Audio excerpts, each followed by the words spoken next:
Soybean जन्नी बोईतालू को नहीं आज आम तैयारी करवा एकदम गोटे दमदार रेसिपी। यही रेसिपीटी खाइबापी एत स्वादिष्ट लगे कि निरामिष दिन मानकरे आमिष कथा बिल्कुल मन पड़ोनी। नमस्कार, मामा किचन ओडिया को आपण मानकु अनेक अनेक स्वागत। आजिर रेसिपी पाई प्रथमे आमको सोयाबीन दरकार। एटी मु 200 ग्राम सोयाबीन नहीं, तो आपण माने जेतिकी तरकारी बनइबे सेही अनुसार सोयाबीन की ही नेबे। तापर ए सोयाबीन ले आमे देई दबा गरम पानी, गोटे चामच लूण आमे एथिपाई देले सोयाबीन टी खाइबा पाई हमर अधिक टेस्टी लागिबो। एई लूण पानी रे आमे सोयाबीन की गोलेई की 5 रु 7 मिनिट छाड़ी दबा। तो सही टाइम भितरे एई तरकारी रे दबा पाई आमे बोईतालू आउ जन्नी की काटी नै जिबा। प्रथमे आमे जन्नी की काटिबा, जेहेतु एठी बड़ जन्नी मझिरु आमे काटी नै जिबा। तापर एई सिराटा को आमे बाहर कर नै जिबा। जन्नी रु आमे भल भाबरे चोपा को बाहर करिबानी, अधिक चोपा आमे जन्नी रु बाहर कर नै गले ना जन्नी हमर तरकारी रे घांटी हे जिवो। तेणु करी जन्नी रो खाली सिराटा को आमे बाहर कर नै जिबा, चोपा को आमे रखिबा। तापर आमे एई जन्नी की टिके बड़ बड़ पीस करके काटी नै जिबा। छोट पीस करके जन्नी की काटिले कौन हबो ना तरकारी रे हमर घांटी हे जिवो। तेणु करी बड़ बड़ पीस करके जन्नी की काटी नै गले तरकारी रे हमर जन्नी अधिक सिझिबोनी, जन्नी टी खाइबा पई मध्य भल लागिबो। तो एई भली भाबरे आमे सबु जन्नी की काटिकी रेडी कर नै जिबा। तापर आमे बोईतालू को काटिबा। बोईतालू को 2 खंड करी काटी सारला परे ता मझीटा को आमे एई भली भाबरे बाहर कर नै जिबा। तापर आमे बोईतालू को काटिबा। जेमिति आमे जन्नी की काटिले तो सेम प्रोसेस रे आमे बोईतालू को काटिबा। तापर आमे गोटे आलू को काटी नै जिबा। एटी मु चोपा लगे की काटिबी। जदि आपण मानकु आलू चोपा पसंद नुह तो चोपा छोड़े के आलू को मध्य काटी पारिबे। एई सोयाबीन तरकारी रे दबा पाई आमर सबु पनीपरिबा रेडी हो जाइछि। जन्नी आमे जेतिकी काटिचंती, बोईतालू आमे सेतिकी काटिचंती। आलू आपण मानकु केतिकी पसंद तो सही अनुसार आपण माने आलू को काटी नै जिबे। एपटे आमर सोयाबीन ठंडा हो जाइछि। आउ अल्प किछि ठंडा पानी देई सोयाबीन के आमे चिपुड़ी नै जिबा। एई भली भाबरे आमे सबु सोयाबीन के चिपुड़ी नै जिबा। एपटे मु कड़ाई की बसई नै जाइथिली। आमे देई दबा 4 बड़ चामच तेल। तेल गरम हो गला परे आमे सोयाबीन की देई दबा। तापर आमे देई दबा गोटे चामच लूण आमे सोयाबीन ले देई की भिजेई थिले अल्प लूण दबा। तापर आमे देई दबा आधा चामच हळदी गुंड। एई सोयाबीन के आमे भल भाबरे टिके लेउटेई की भाजी नै जिबा।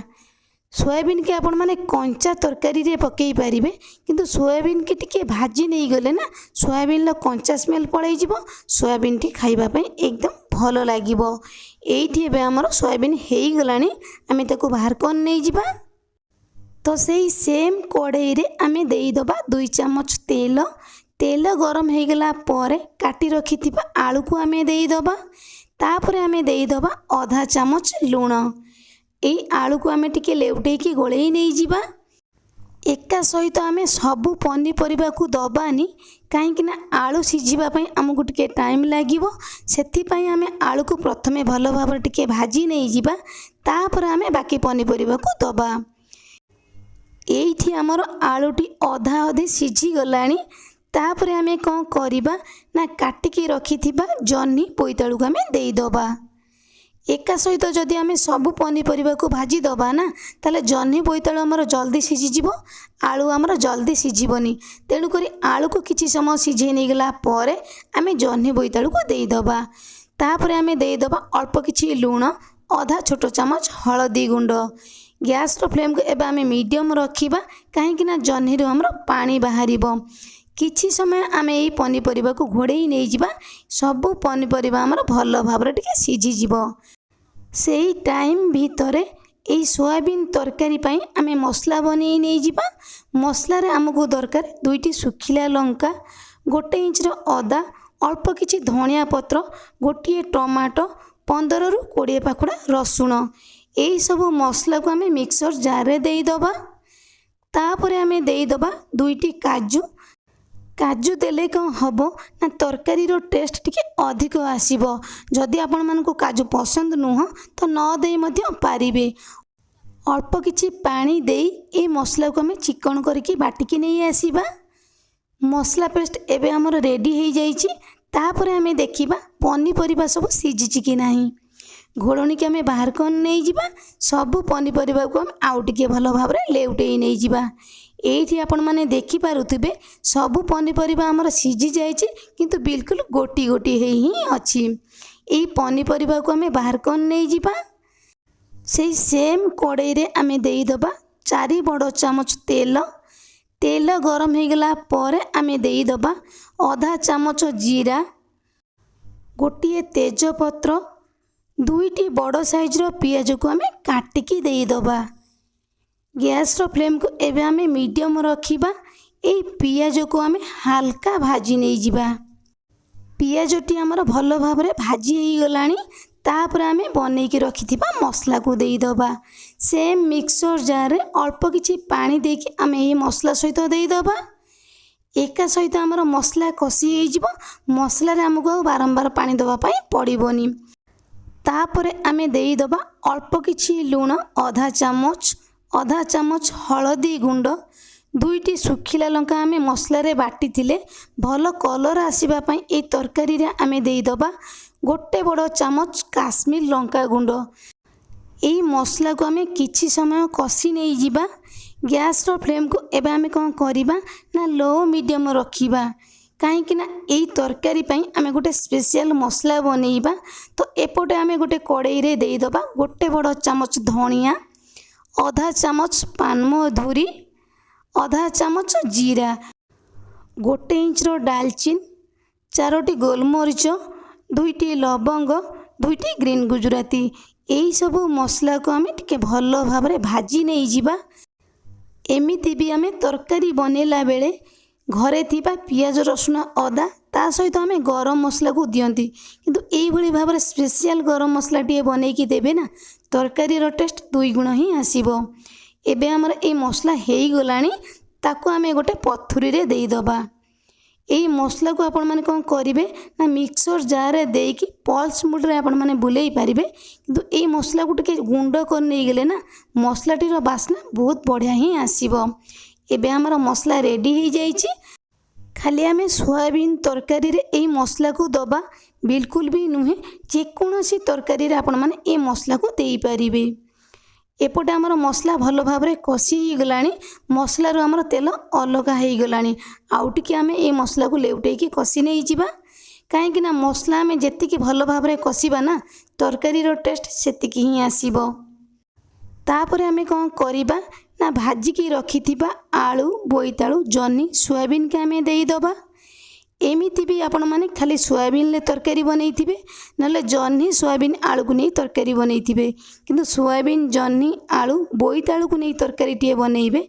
खाइबा पई ए तरकारी टी एते स्वादिया लागिबो कि मु आज आपण मानकु किछि कहिबिनी। आपण माने एमिति गोटे थर बनेला पर ही जानि परिबे सत्तरे ए तरकारी टी खाइबा पई एते स्वादिया लागे बोली। तापरे आमे देई दबा आवश्यक अनुसार गरम पानी। ठंडा पानी तरकारी रे बिल्कुल भी देबेनी। ठंडा पानी देले तरकारी टी खाइबा पई बिल्कुल भी भलो लागिबोनी। एई तरकारी के हमें किछि समय फुटिबा पई दबा। तापरे हमें कौन करिबा ना खड़िकार मझिरु टिके लेउटेकी हमें गोळेई नहीं जिबा। एइठी आपण माने देखि पारुथिबे तरकारी टिके झोल अछि। किंतु ये तरकारी रे हमर अधिक झोल बिल्कुल भी रहिबोनी। काहेकि ना सोयाबीन हमर झोल को सोक कर नहीं जिवो। तापरे आमे कौन करिबा ना बनैकी रखिथिबा गरम मसला को आमे ई तरकारी रे देई दबा। एका सहित आमे सबु गरम मसला को तरकारी रे दबानी। एई तरकारी रे आमे आधा चामच गरम मसला को दबा। बाकी मसला को आमे रखी नहीं जिबा। जेकोसी मसला मसली तरकारी रे आपण माने एई मसला को देकी बनेई पारिबे। तापर आमे कौन करिबा ना एई तरकारी के आमे किछि समय घोड़ेई नहीं जिबा। गैस रो फ्लेम को आमे ऑफ कर नहीं जिबा। तरकारी के आमे बेसी समय फुटेइबानी। काहेकि ना तरकारी रे आमे गरम पानी देइथिले। एबे आमे घोड़णी के बाहर कर नहीं जिबा। तरकारी रो कलर आपण माने देखि पारुथिबे केते सुंदर देखा जाउची। ସବୁ ପନିପରିବା ଆମର ତରକାରୀରେ ଭଲ ଭାବରେ ସିଝି ଯାଇଛି, କିନ୍ତୁ ଏକଦମ ଗୋଟି ଗୋଟି ହେଇ ହିଁ ଅଛି। ଆପଣମାନେ ତ ସୋୟାବିନକୁ ନେଇ ବିଭିନ୍ନ ପ୍ରକାରର ରେସିପି ବନେଇଥିବେ, କିନ୍ତୁ ସେଇ ସୋୟାବିନକୁ ନେଇ ଏମିତି ଏକ ରେସିପି ବନାନ୍ତୁ ଯାହାକି ଖାଇବା ପାଇଁ ଏତେ ସୁଆଦିଆ ଲାଗିବ କି ନିରାମିଷ ଦିନମାନଙ୍କରେ ଆମିଷ କଥା ବିଲକୁଲ ବି ମନେ ପଡ଼ିବନି। ଏଇଠି ଏବେ ଆମର ରେଡ଼ି ହେଇଯାଇଛି ସୋୟାବିନ ଜହ୍ନି ବୋଇତାଳୁକୁ ନେଇ ଏକଦମ ଗୋଟିଏ ଦମଦାର ରେସିପି। ତେବେ ମୋର ପ୍ରିୟ ଦର୍ଶକ ବନ୍ଧୁ, ଭିଡ଼ିଓଟିକି ସ୍କିପ୍ ନ କରି ଫୁଲ୍ ୱାଚ୍ କରିବେ, ଫୁଲ୍ ପ୍ରୋସେସ୍ରେ ବନେଇବେ, ଖାଇବେ ଆଉ ସମସ୍ତଙ୍କୁ ଖୁଆଇବେ। ଆପଣମାନଙ୍କୁ ଆଜିର ରେସିପିଟି କେମିତି ଲାଗିଲା ମୋ ସହିତ ସେୟାର କରିବା ପାଇଁ ଜମା ବି ଭୁଲିବେନି। ତାହେଲେ ରହିବି ନମସ୍କାର। ପୁଣି ଆମେ ଦେଖା ହେବା ନୂଆ ରେସିପି ସହିତ ନୂଆ ଏକ ସୁନ୍ଦର ଭିଡ଼ିଓରେ।